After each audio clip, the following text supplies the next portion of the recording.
Nel nome del Padre, del Figlio e dello Spirito Santo. Amen. La tua grazia sia sempre con me.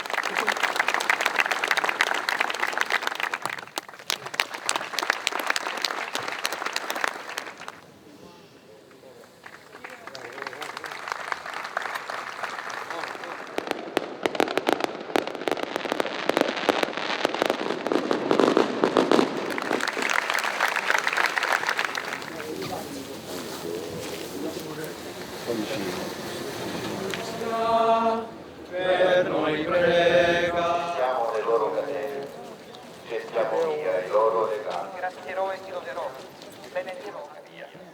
Nel principio e ora Ed è pura e coerente. mettiamo i nostri debitori.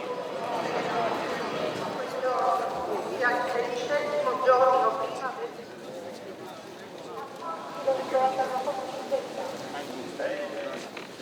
Di chi avrò timore.